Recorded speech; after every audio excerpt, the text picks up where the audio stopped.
అందరికీ నమస్కారం. నేను మీ కిరా కార్పిని.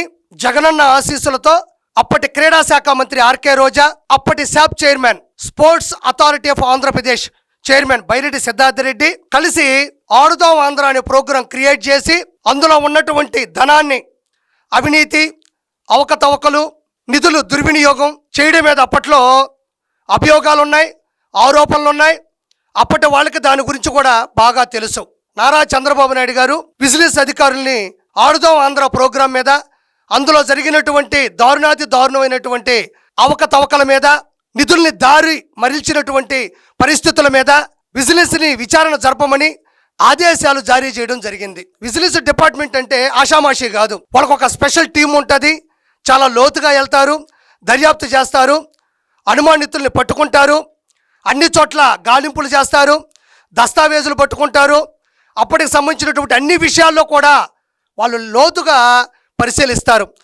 అలా వెళ్ళినటువంటి విజిలెన్స్ డిపార్ట్మెంట్కి పాత రోజుల్లో వాళ్ళు అధికారంలో ఉన్నప్పుడు ఎలక్షన్స్కు ముందు 47 రోజుల్లో ఆడుదాం ఆంధ్ర ప్రోగ్రాం కింద 119 కోట్ల రూపాయలు ఖర్చు చేస్తే, అంటే వాళ్ళ లెక్క ప్రకారం చేస్తే, అందులో 40 కోట్ల రూపాయలు దోచుకున్నారు అని ఆధారాలతో సహా నిరూపించింది.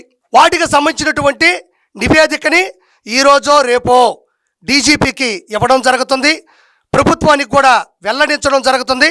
ఖచ్చితంగా అది సోషల్ మీడియాలో కూడా ఖచ్చితంగా వస్తుంది. ఎందుకంటే ఇది వైఎస్ఆర్సీపీ గవర్నమెంట్ కాదు, కక్ష సాధింపులు కాదు. నిజాల్ని వెలికి తీయడంలో చంద్రబాబు గారు ఎప్పుడు కూడా ముందుంటారు. అయితే ఏంటి స్కామ్? ఆడుదాం ఆంధ్ర అనే ప్రోగ్రాం కింద ఎలా జరిగింది స్కామ్, ఎందుకు ఇలా చేశారు అంటే, అప్పట్లో ఈ క్రీడా శాఖ మంత్రి ఆర్కే రోజా, శాప్ చైర్మన్ బైరెడ్డి సిద్ధార్థ రెడ్డి వీళ్ళిద్దరూ కలిసి ఆడుదాం ఆంధ్ర అనే ప్రోగ్రాం క్రియేట్ చేశారు. ఆ ప్రోగ్రాం కింద టీషర్ట్లు, బ్రౌచర్లు, యాప్, క్రీడా నిర్వహణ, రవాణా వసతి, భోజన వసతి, ప్రైజ్ మనీ, నాసిరకం స్పోర్ట్స్ కిట్లు, గెలిచిన తర్వాత అంబరాన్ని అంటిన సంబరాలు, వీటి ఖర్చులు వాళ్ళు రాసింది, వాళ్ళు కుమ్మక్కు చేసింది అక్షరాల 119 కోట్ల రూపాయలు. కానీ విచారణ చేపట్టిన తర్వాత విజిలెన్స్ అధికారులకి కళ్ళు తిరిగేటువంటి షాక్ అయ్యే నిజాలు బయటపడ్డాయి. వాళ్ళ విచారణ చాలా ఘోరంగా ఉంటుంది. దాడులుంటాయి, పత్రాలను చూస్తారు. పాత రోజుల్లో మీకు తెలిసింది, క్రికెట్లో బ్యాటింగ్ లాంటి బ్యాటు, బాల్ లాంటి బాలు, స్టంప్స్ లాంటి స్టంప్స్, వికెట్ లాంటి వికెట్లు, గార్డు లాంటి గార్డులు, ఫుట్బాల్ లాంటి ఫుట్బాల్, వాలీబాల్ లాంటి వాలీబాల్, షటిల్ కాక్ లాంటి కాకు, ఇలా క్రియేట్ చేసి కంపెనీల చేత నాణ్యమైనటువంటి కిట్లను వీళ్ళు అందిస్తున్నారు అని సంతకాలు చేపించి, ఎవరైతే గెలిచారో స్పోర్ట్స్లో విన్నర్స్, రన్నర్స్ వాళ్ళందరూ కూడా వైఎస్ఆర్సీపీ కార్యకర్తలే. వాళ్ళ అకౌంట్లు పరిశీలిస్తే అందులో కూడా డబ్బులు ఉన్నాయి. ఈ డబ్బులు ఏవైతే ఉన్నాయో 40 కోట్ల రూపాయలకు సంబంధించి వాటన్నిటికీ కూడా ఆధారాలు కూడా, నిరూపణలు కూడా దొరకడం అనేది చాలా గొప్ప విషయం. చాలా త్వరగా కూడా వాళ్ళు పట్టుకున్నారు. అవి జనాలకు కూడా రేపో ఎల్లుండో రాబోతున్నాయి. అయితే ఎలా కనిపెట్టొచ్చు అంటే మీకు ఇంకో చిన్న ఉదాహరణ చెప్తాను. అప్పట్లో టీషర్ట్లు ఇచ్చారు, అవి ఒక్కసారి ఉతికితే కలర్ పోయేది, కాలర్ ఊడిపోయేది. బాల్ ఏమో ఇట్ట పట్టుకొని ఇసిరేస్తే కింద పడితే కిందే పగిలిపోయేది. బ్యాటింగ్ ఏమో బాల్ వస్తుంది కదా కొడదామని ఇలా అంటే పిడి చేతిలో ఉండేది, చెక్కేమో ఎక్కడో పడేది. ఇంకా స్టంప్స్ అంటారా, అట్ట గాలుస్తే చాలు ఎగిరి ఎట్టబోయేది కూడా తెలిసేది కాదు. వికెట్లు ఏమో కొట్టాలి, కొడితేనేమో పగిలిపోతాయి, కిందకేమో దిగవు. ఇంకా గార్డులు అంటారా, అవి ఎక్కడో పెడతారు కాబట్టి ఎప్పటికీ కనబడవు కాబట్టి మరి వాటి మీద ఎలాంటి స్కామ్ చేశారనేది ఎవరూ చెప్పలేరు. ఈ స్పోర్ట్స్ కిట్లు ఏవైతే ఉన్నాయో వాటన్నిటినీ కూడా పాత రోజుల్లో ఉండేటన్నిటినీ కూడా సముదాయించి వాటన్నిటినీ కూడా ఒక దగ్గర పెట్టి, ఇప్పుడు ప్రముఖ కంపెనీలు వీటికి ఎంత అవుతుంది, ఈ బాల్కి ఎంత ముడి సరుకు అవుతుంది, ఈ బ్యాట్ని దేంతో తయారు చేశారు, ఈ స్టంప్స్ కావచ్చు, ఈ షటిల్ కాక్ కావచ్చు, వీటన్నిటిని ఎలాంటి పరిస్థితుల మధ్యన తయారు చేశారు, అంటే వాటికి ఎలాంటి పదార్థాలు వాడారు అని చెక్ చేస్తే బయటపడిపోతాగా. ఇప్పుడు నెయ్యి ఉంది, ఒరిజినల్ నెయ్యి మనకు తెలియదా? తేనె ఉంది, ఒరిజినల్ తేనె లేకపోతే కలుషితమైందా లేకపోతే కల్తీ చేసిందో మనకు తెలిసిపోతుంది కదా.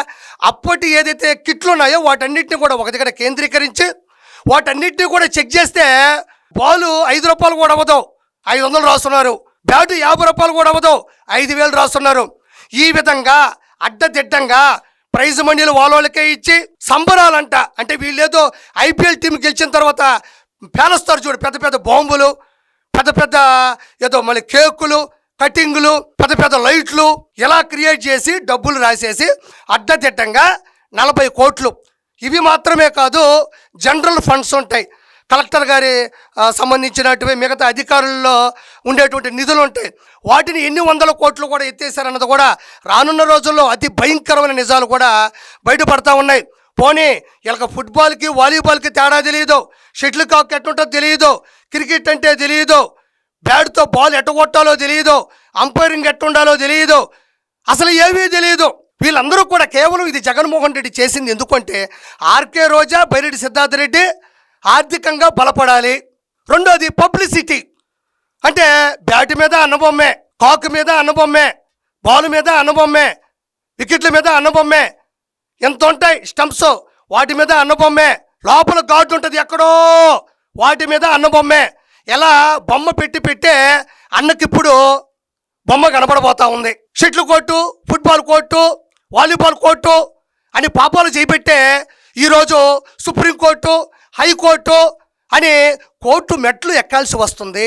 కాబట్టి నేను ప్రత్యేకంగా చెప్పనక్కర్లేదు. మరి ఆ రోజుల్లో ఉన్న బ్యాట్లు, బాళ్ళు ఉంటే దయచేసి దమ్ముంటే మేము నాసిరకం కాదు, నాణ్యమైనటువంటి పరికరాలు వాడుకునేటువంటి కిట్లు ఇచ్చామని చెప్పే దమ్ము జగన్మోహన్ రెడ్డికి, ఆర్కే రోజాకి, బైరెడ్డి సిద్ధార్థ రెడ్డి కొందా అని నేను ఈరోజు సూటిగా ప్రశ్నిస్తున్నా. మరి అందరూ వీళ్ళే, ప్లేయర్స్ అందరూ వీళ్ళే, ఆడేదేమో అన్న, bowling RK Roja, umpire Ambati, wicket keeper Vallabhaneni, by runner Byreddy, fielding ఏమో పేర్ని, చీర్గాల్ శ్రీరెడ్డి శ్యామల, భోజనాలు Borugadda, audience ₹5 Paytm batch, third umpire Gorantla Madhav బాగా నీట్గా చూపిస్తాడు కాబట్టి కామెంటరీ కొడాలి.